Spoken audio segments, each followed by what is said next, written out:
hello. Today we're starting a vlog, and this is the first vlog in what I think will be a series of nonfiction vlogs that I'm going to do this year to help me read down on my TBR, because it's often harder for me to find ways to incorporate nonfiction into other themes that I have going for my TBRs. So we're just going to be purposeful and mindful about doing that this year. Now, in each of these vlogs, I'm going to tell you up front what the topic of the nonfiction is, so you will have full informed consent to continue to watch. And if you don't like the nonfiction that I'm reading, and in terms of like ideologically, just you chose to be here. So yeah, I guess I'll just leave it at that. I trust you're an adult and can determine if this is something that you want to put into your eyeballs and brain. Okay, so today's theme is, it's revolutionary. These are all, they're definitely political philosophy, but they're specifically with a bent towards action. So it's not just the theory, it also has suggestions about things that you could do with those theories in real life. So the 5 books I've picked for this little stack are Howard Zinn, Disobedience and Democracy, 9 Fallacies on Law and Order. This is by the author who wrote The People's History of the United States. That's what he's best known for. But this was specifically written in response to an essay published by one of the Supreme Court justices during the Vietnam War protests. So he is specifically responding to kind of like, what is the place of protest and civil disobedience in a democracy? Then I have In Defense of Barbarism, Non-Whites Against the Empire by Louisa Yousufi. This is specifically talking about the French imperial context in Northern Africa. And I think she's specifically interrogating like how it like is full integration of cultures like an actual desirable thing, or is it good to have, to not have cultural hegemony basically in a society, especially in light of a colonial history. So I think this is kind of talking about how to maintain cultural distinctiveness within a broader multicultural society. Then we've got 12 Steps to Changing Yourself in the World, an Abolitionist Handbook by Patrice Cullors. This is specifically talking about prison abolition, which is something I've been really curious about and like ideologically like the idea of, but have some questions about the practicality of that.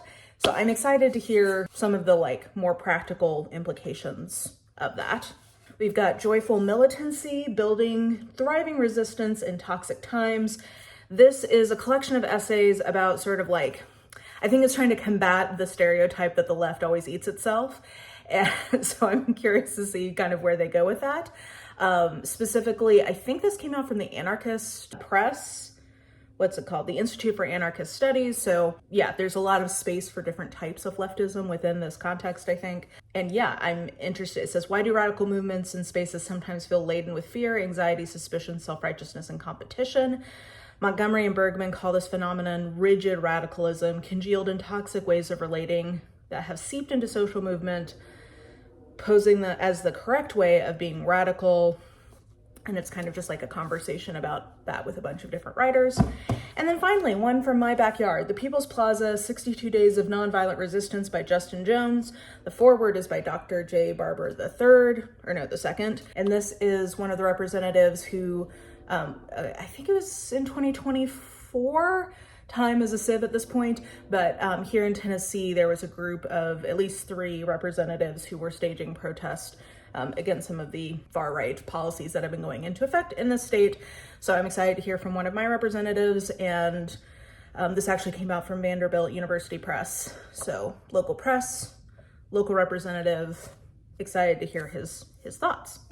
So these are the 5 books I'm reading. Once again, I would love for you to stay because I think there's going to be some very interesting reads, but you know what this vlog is about, so conduct yourself accordingly.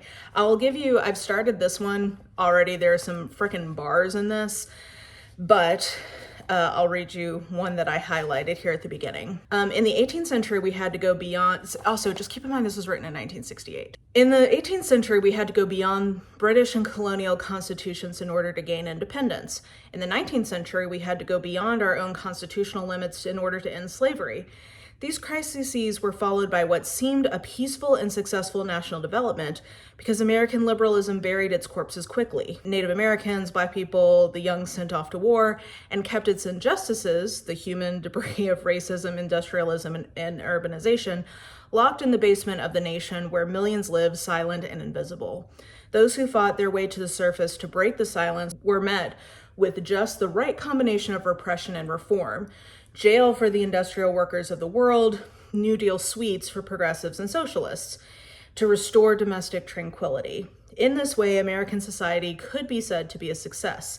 Its machinery was greased by the misery of many, but for many others, for a swelling, contented middle class, it worked.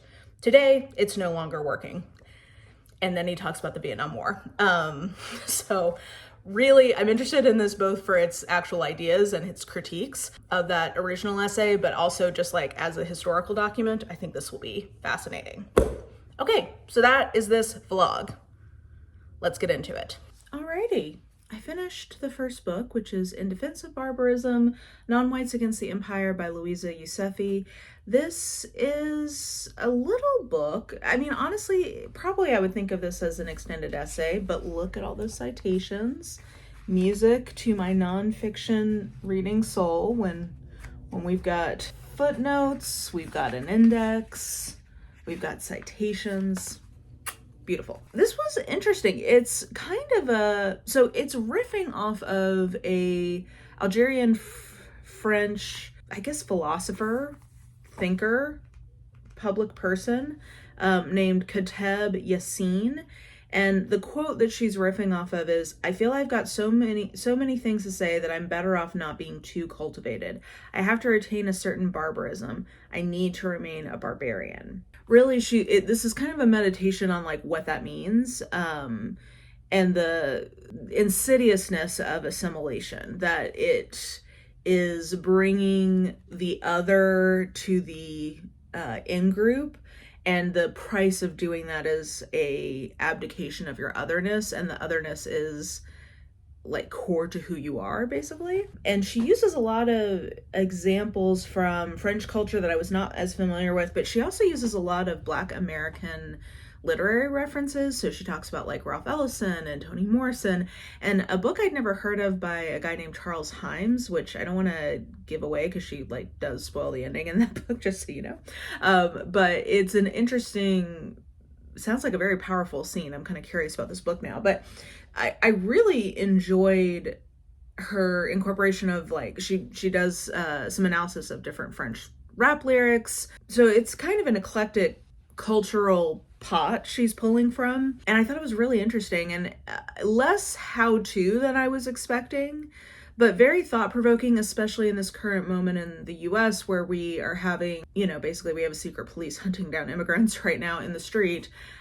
So this kind of meditation on immigration and assimilation from a non-American perspective, really timely and really illuminating, because it's got enough, especially because of those incorporations of some Black American literary touch points, it's got enough touchstones for me to grasp onto and like understand the cultural reference, but it's a different culture. So like that, I guess like I had a similar like in-group otherness experience, even just as a white American reading from an Algerian French author. So yeah, really thought-provoking. I'd give this like a 4-star. It is an essay, so like, it's not gonna go into like a ton of detail compared to a full-length book, but it's pretty dense, I think, for being so short, and had some really just like really thought-provoking content, and also some just really good lines. Now granted, it's in translation, so there's always a little something lost there. There's a long history of domesticating barbarians in the language of the empire that is called integration.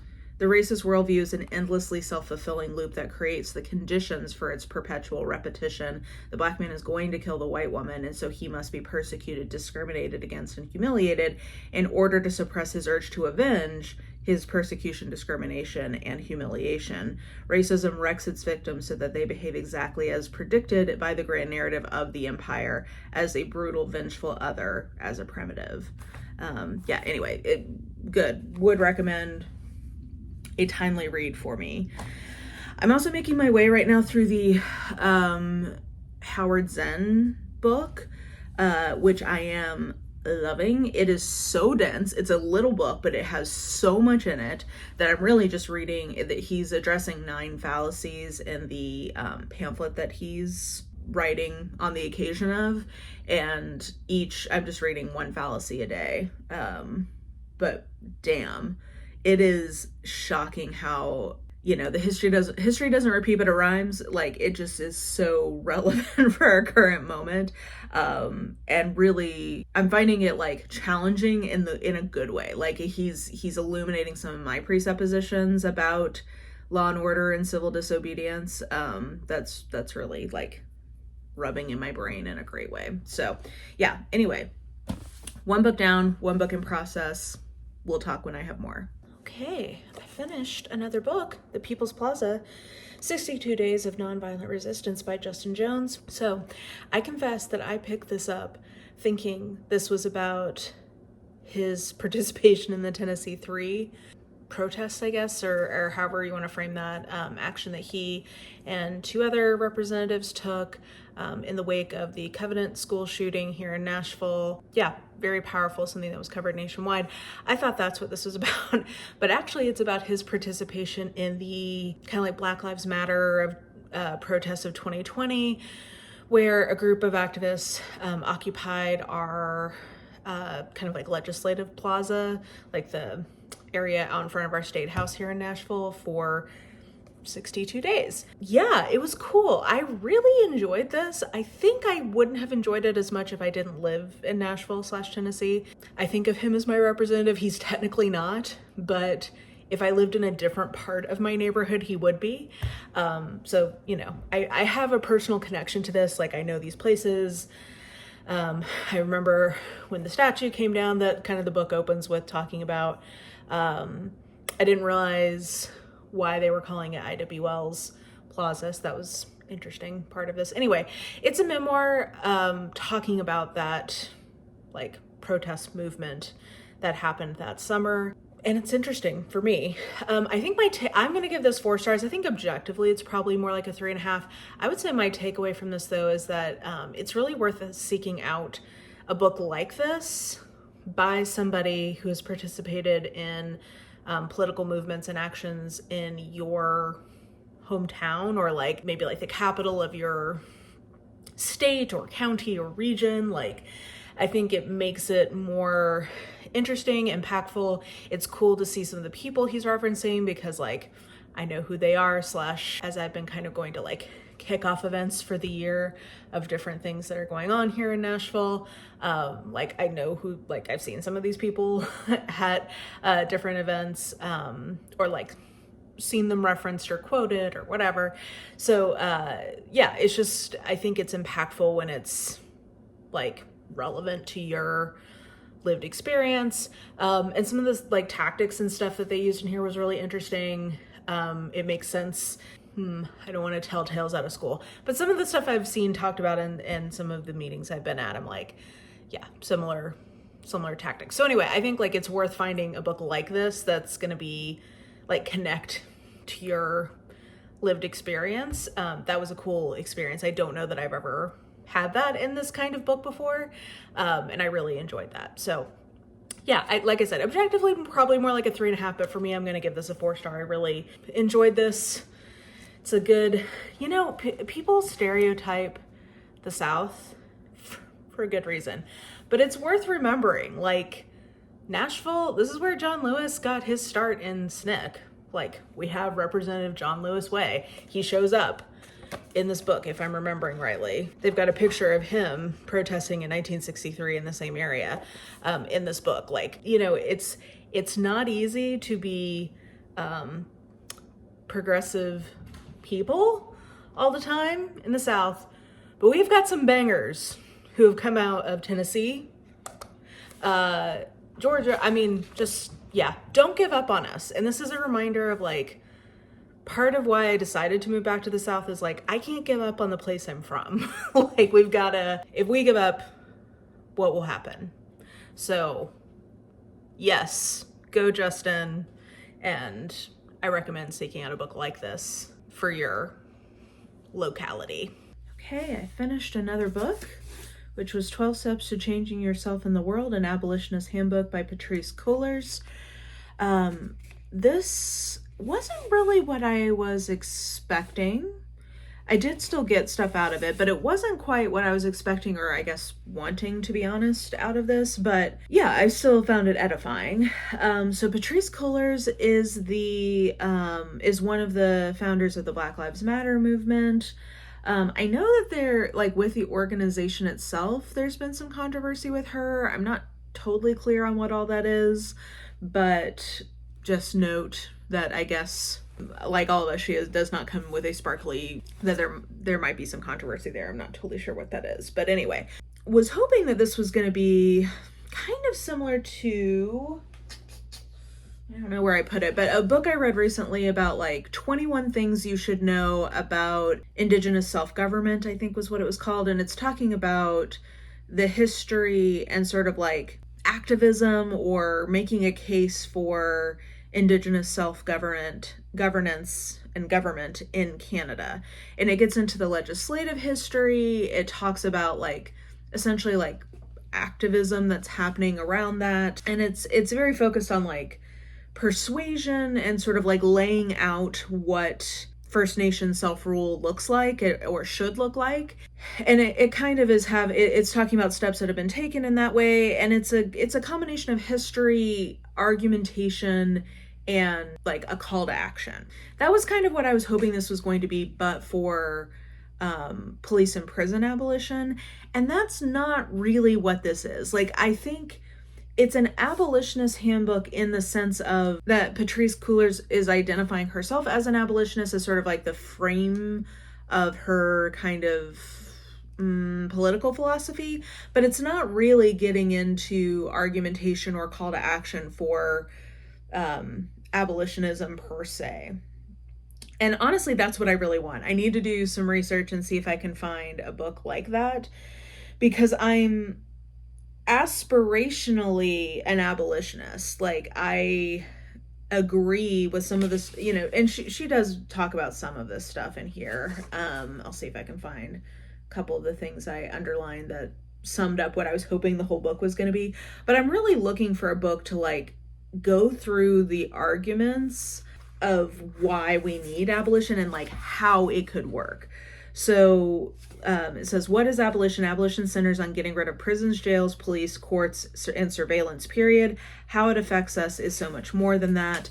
Abolitionist practice is also about establishing a system that is rooted in dignity and care for all people, a system that does not rely on punishment as accountability. Abolitionist practice is not about fixing a broken system. We're not looking for better food or more access to education in prison.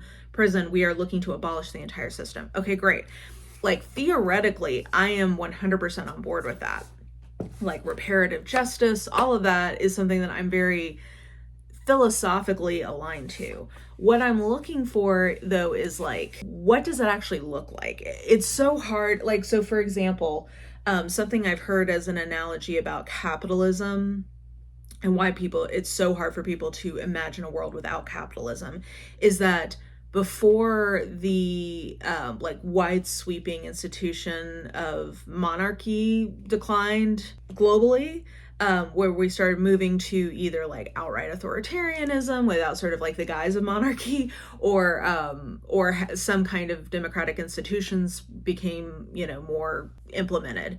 People couldn't imagine a world without monarchy. Like, trying to imagine what a world without that kind of structure looked like was impossible. And that's kind of what capitalism has become for us, is like trying to imagine a world without capitalism is very difficult and requires like some deep thinking and like profound realignment of internalized ideas and goals, or like ways of conceptualizing how we interact with the world and with each other.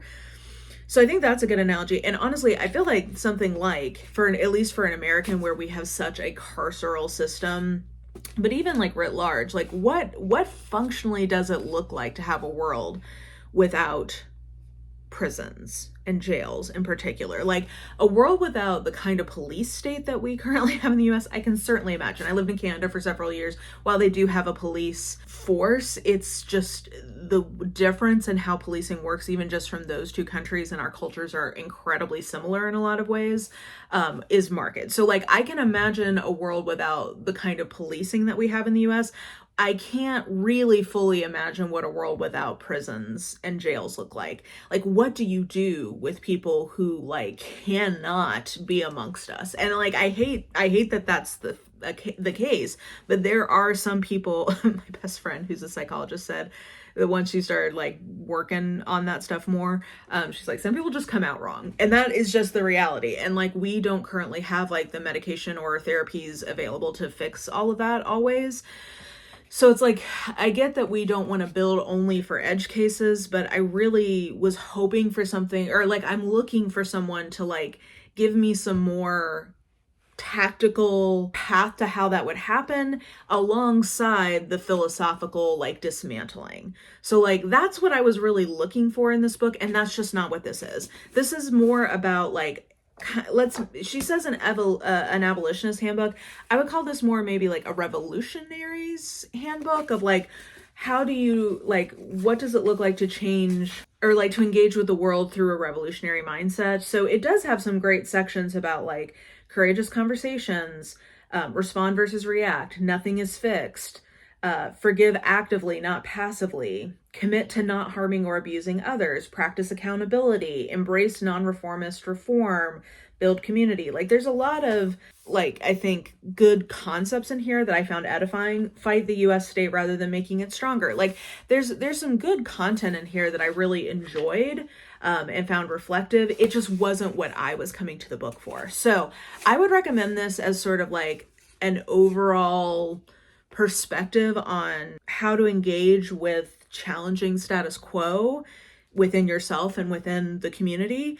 But I wouldn't necessarily recommend this if you're looking specifically for something about abolitionism. At least it wasn't what I was expecting. So I'm going to give this like a 3.5 because I did get good stuff out of it, but it just wasn't quite what I was hoping it was going to be. I'm glad I read it, but I do still now have the hunt for more content around abolitionism in particular. So finished that. I am still working on the Howard Zen book, guys. I'm just eating that up with a spoon. I'm like savoring it. I'm enjoying it. It's so good.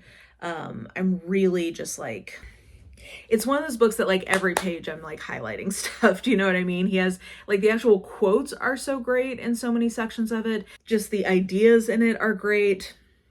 I don't even know how I'm going to sum this up. It's going to be a 5-star. Like they're literally, as long as the rest of the book, you know, he doesn't start like, I don't know, dropping slurs or something, like something crazy. This book is going to be 5 stars. It's so good. So I'm still kind of making my way through that. I'll either finish that one next or I'm going to start working on Joyful Militancy to get today. So it just kind of depends on like which of those I finish first. So yeah, we'll check in once I've finished another book. Hi, I just got back from a local organizing meeting, which is very encouraging and very invigorating. Yeah, it was good stuff. We got to hear from, geez, I don't even remember. Part of what I really like about this group, I just started going, is that they have like lots of different community organizers and like organizations, I guess, who are covering different topics. So they come and like do an info night and answer questions. So today we heard from the president of our local NAACP chapter. We heard from a gentleman who runs or is like on the board of a not-for-profit locally that like repairs housing for people who are either like they have to be homeowners. Sorry, I'm moving you a lot. I'm trying to hold please while I get the stand set up so you don't have to jiggle around.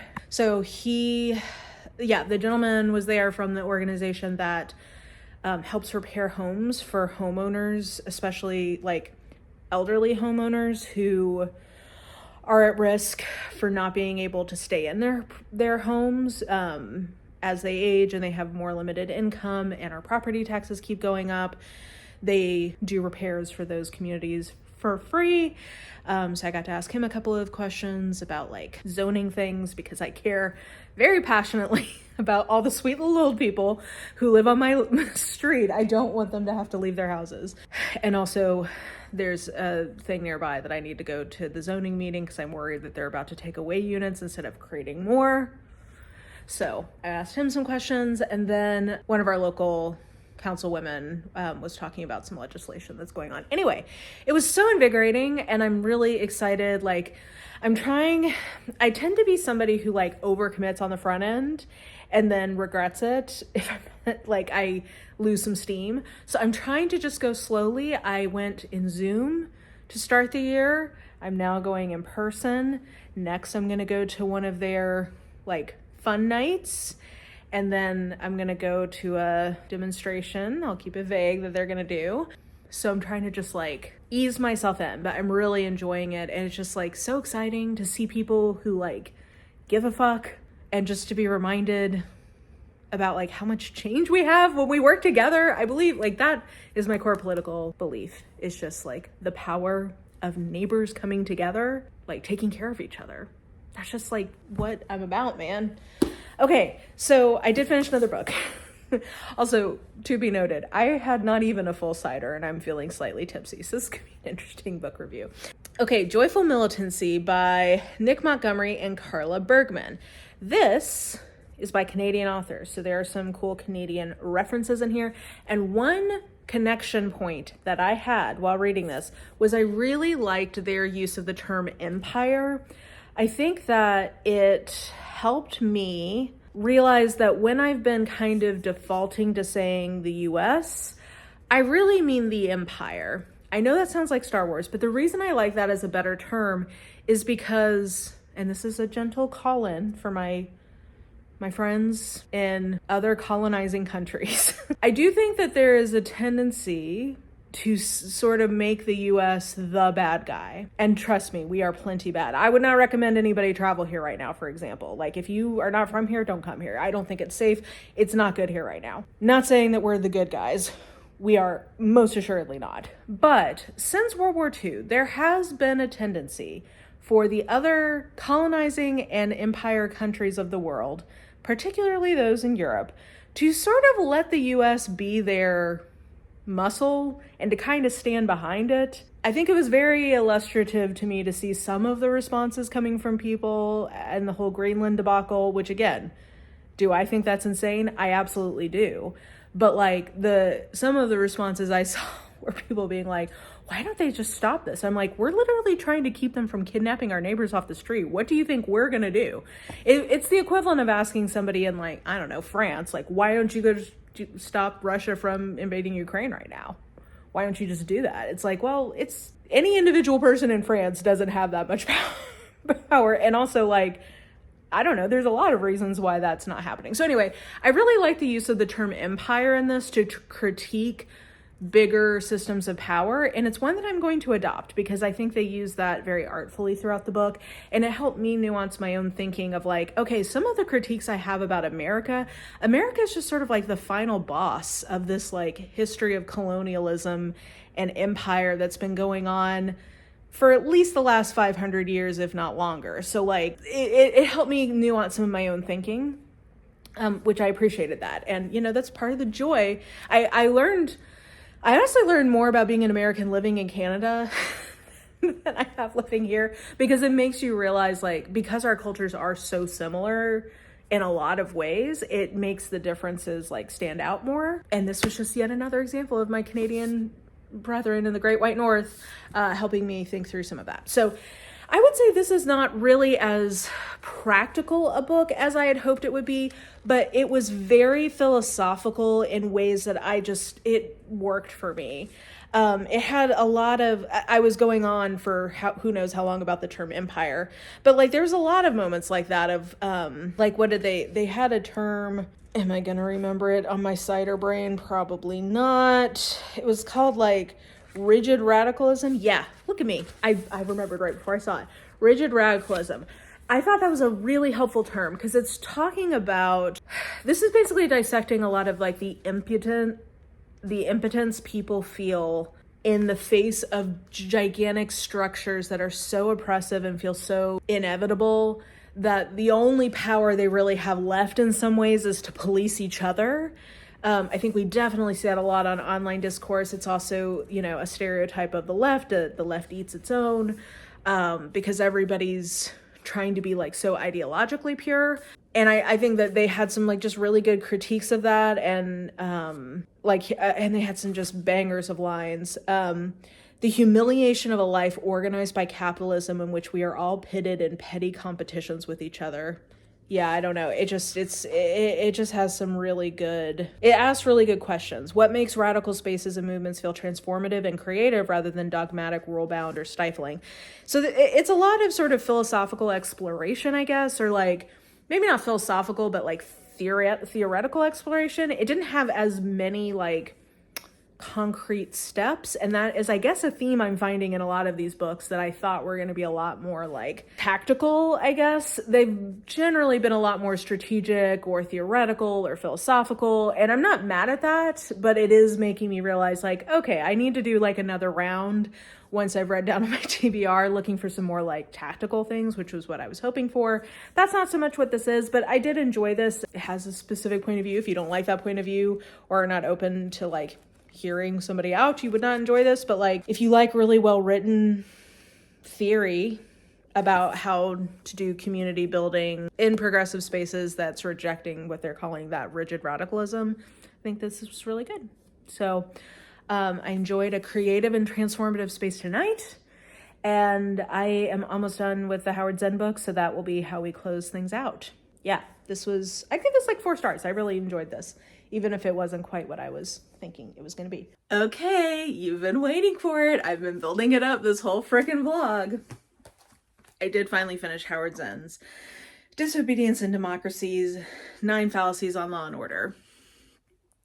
I feel like at this point it's kind of anticlimactic to say anything about this, other than this is one of the best books I've ever read.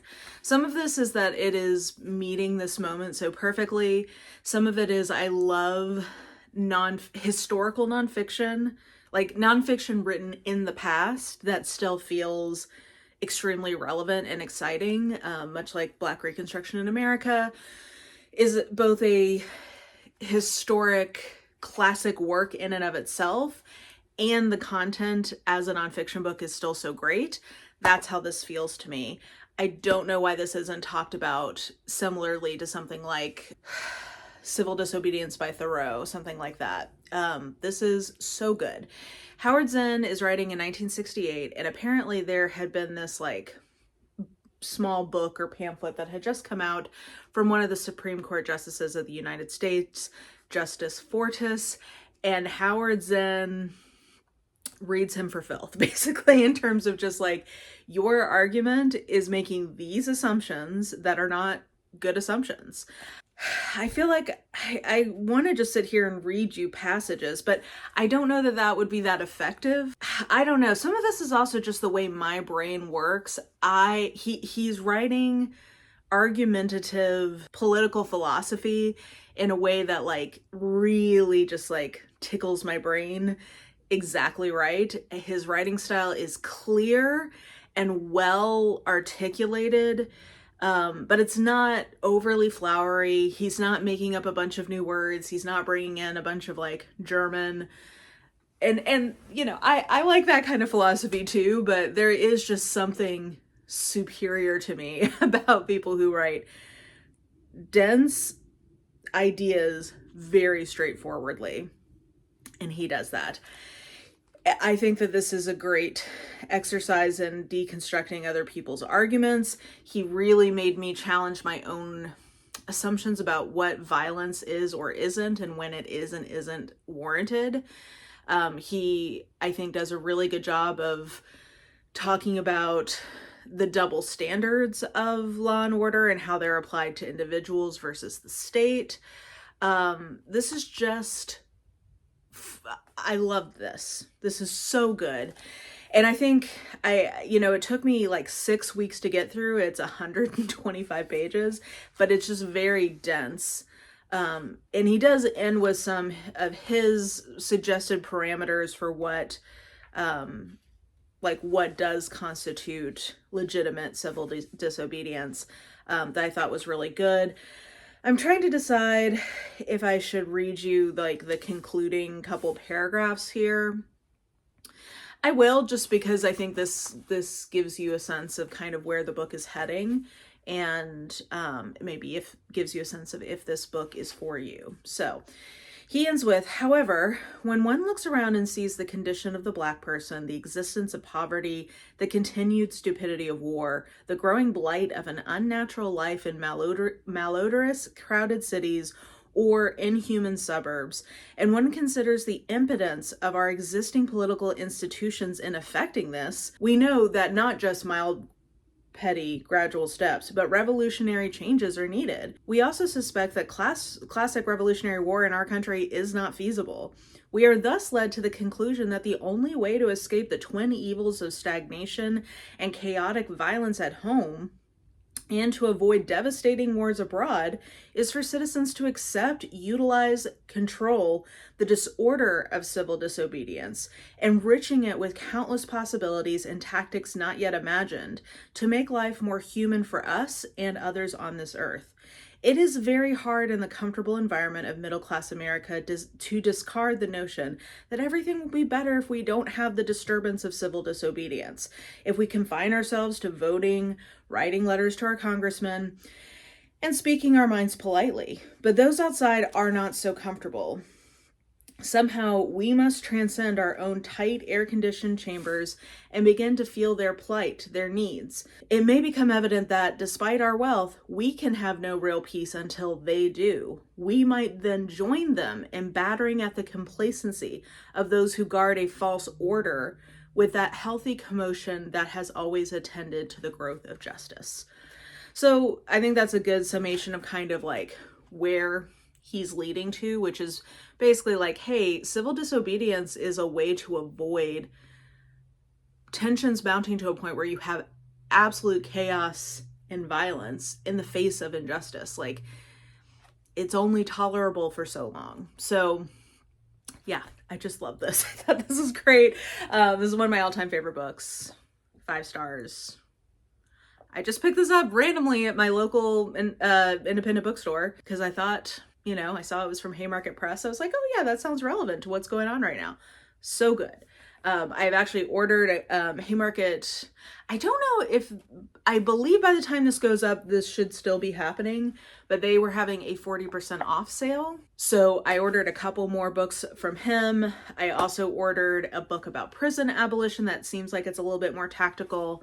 So yeah, FYI, when this vlog goes up, I think this you can get for pretty reasonable price, but if not, library, whatever, highly recommend. And yeah, just great. So what am I coming out of this little stack with? Oh, by the way, I didn't put this in the blog, but I did read this little graphic novel illustration of basically an article about